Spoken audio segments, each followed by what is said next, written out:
औलाद मर्द की किस्मत से जुड़ी होती है और रिज़्क़ औरत की किस्मत से जुड़ा होता है। औरत के 5 ऐसे गुनाह जो घर की रोज़ी में बरकत ख़त्म कर देते हैं, घर में बेसुकूनी और झगड़े पैदा करते हैं, उस घर से अल्लाह की रहमत उठा ली जाती है। ईमान वाली औरतों को 5 ऐसे गुनाहों से परहेज़ करना चाहिए अल्लाह की रज़ा के लिए।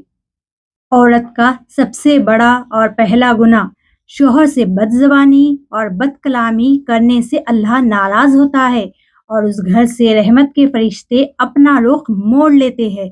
जिस घर में शौहर को अज़ियत दी जाती है, अपनी बातों से उसका दिल ज़ख्मी किया जाता है, उसकी नाशुक्री की जाती है, उस घर से बरकत का साया ख़त्म हो जाता है। अल्लाह और अल्लाह के फरिश्ते उस घर से नाराज़ हो जाते हैं। औरत इस अमल से ना सिर्फ घर की बरकत ख़त्म करती है, बल्कि बच्चों के रिज़्क़ पर भी कहर ढाती है और इस घर से सुकून और मोहब्बत ख़त्म हो जाती है और आखिरत में इस गुनाह की वजह से जन्नत से दूर और जहन्नम के करीब हो जाती है। शौहर से बदकलामी नेकियों का पल्ला हल्का कर देता है और घर में गुर्बत जगह ले लेती है। औरत का दूसरा बड़ा गुनाह फजूल खर्ची। ये गुनाह रिज़्क़ में बरकत ख़त्म कर देता है और रिज़्क़ के दरवाजे बंद कर देता है। ज़रूरत से ज़्यादा गैर ज़रूरी चीज़ों पर माल को ज़ाया करना फजूल खर्ची होता है। ये आदत घर को तंग दस्ती में ढकल देती है। इसमें चाहे फिर वो लिबास हो, जेवर हो या खाने पीने की अशिया हो। अल्लाह ताला कुरान में फरमाता है, फजूल खर्ची करने वाले शैतान के भाई है। ऐसी औरत जो मेहनत से कमाई हलाल की कमाई को नापसंदीदा चीज़ों में खर्च करती है, वो ना सिर्फ घर में गुर्बत को दावत देती है बल्कि आखिरत में भी अल्लाह के सामने सख्त जवाबदेह है। औरत का तीसरा बड़ा गुनाह नमाज की लापरवाही और कोताही। नमाज अल्लाह की रहमत और बरकतों का जरिया है।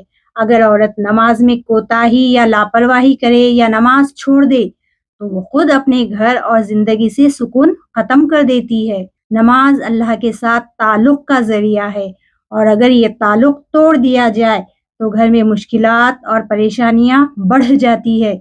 जिस घर में नमाज ना पढ़ी जाए उस घर से रहमत के फरिश्ते ताल्लुक तोड़ लेते हैं और शैतान उस घर को अपनी आरामगाह बना लेता है। अगर औरत अपनी नमाज की पाबंदी करे तो घर में सुकून, रहमत, बरकत और आखिरत में अल्लाह की मोहब्बत हासिल होती है और अगर इस फरीज़ा को पूरा ना करे तो याद रखे दुनिया और आखिरत दोनों ही में जिल्लत और नुकसान उठाएंगे। औरत का चौथा गुनाह वादा खिलाफी। वादा खिलाफी अल्लाह की नज़र में नापसंदीदा अमल है। लोगों से झूठे वादे करना और उन वादों को तोड़ देना अल्लाह की नाराजगी का सबब बनता है, जिससे घर में सुकून खत्म हो जाता है और परेशानियां, झगड़े, मुश्किलात घर में बढ़ने लगती है। औरत का पांचवा सबसे बड़ा गुनाह रिश्तेदारों से खता करना।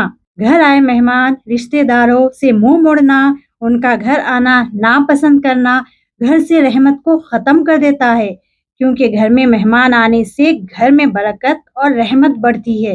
रिश्तों को जोड़ के रखना और रिश्तेदारों की घर में खातिरदारी करना अल्लाह को खुश करने का अमल है। मेरी बहनों, इन 5 गुनाहों से परहेज करो। शौहर की बदकलामी, नाशुक्री, फजूल खर्ची, नमाज में लापरवाही, कोताही, वादा खिलाफी और रिश्तों का खता करना। फिर देखिए आप घर में अल्लाह ताला आपके रहमत की बारिश करेगा, रिज़्क़ में बेपनाह बरकत होगी, घर खुशियों और सुकून से भर जाएगा और अल्लाह ताला दुनिया में और आखिरत में दोनों ही में कामयाबी अता फरमाएगा। आपको क्या लगता है औरत में आम तौर पर कौन सा गुनाह ज़्यादा पाया जाता है? कमेंट करके ज़रूर बताएं।